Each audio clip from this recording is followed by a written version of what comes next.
DMA. By now, you may have seen that term somewhere, and you might have a vague idea of what it is, but chances are you're still not sure how it works or what it even does. DMA, or Direct Memory Access, is a new, more advanced way of cheating in games. While DMA has other purposes other than cheating in video games, that's all we're going to talk about.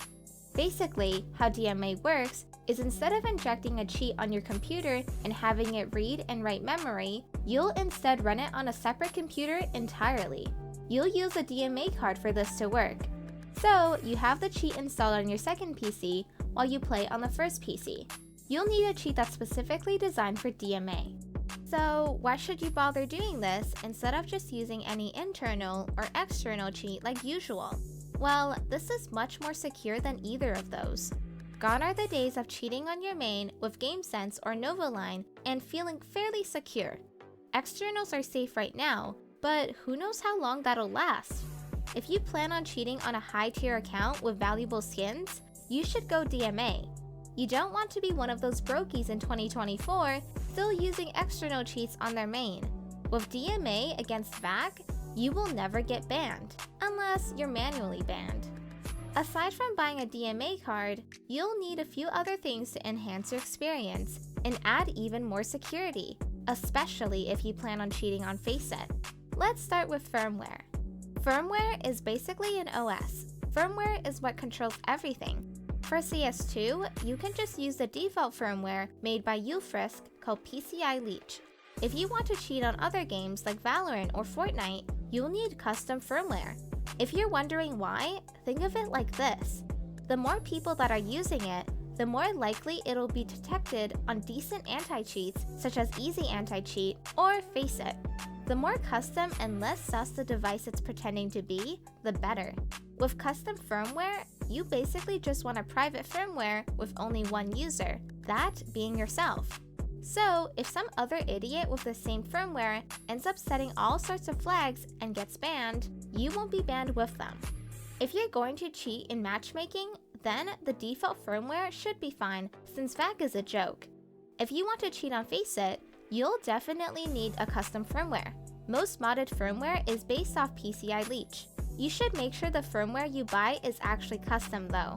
If you try cheating on FACEIT and your firmware ends up already being detected, then that's a quick ban. As far as I know, there is no way to verify if a firmware is actually custom without asking other customers of the same seller. Fusers. Since your main PC that you're using is not the PC that actually has the cheats installed, you won't be able to see any ESP or visuals on your screen unless you use a fuser.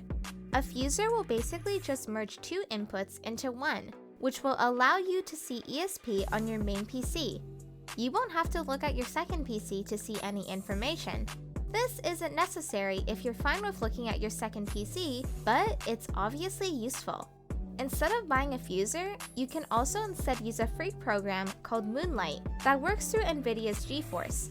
It's free, but you'll need a very good internet speed, and your second PC will need decent specs.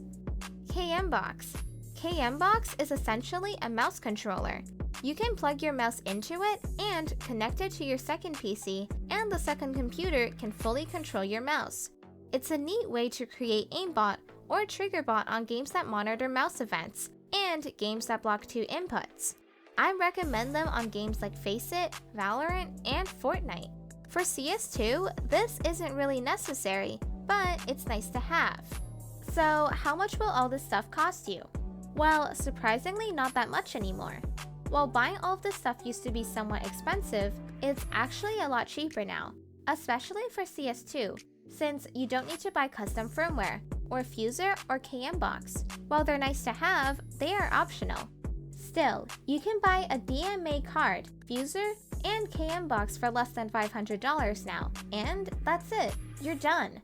Assuming you already have a good secondary PC. If you don't, it's fine. The second PC doesn't need to be a top-of-the-line NASA computer. You can buy a decent PC for around $400, and that should be good enough.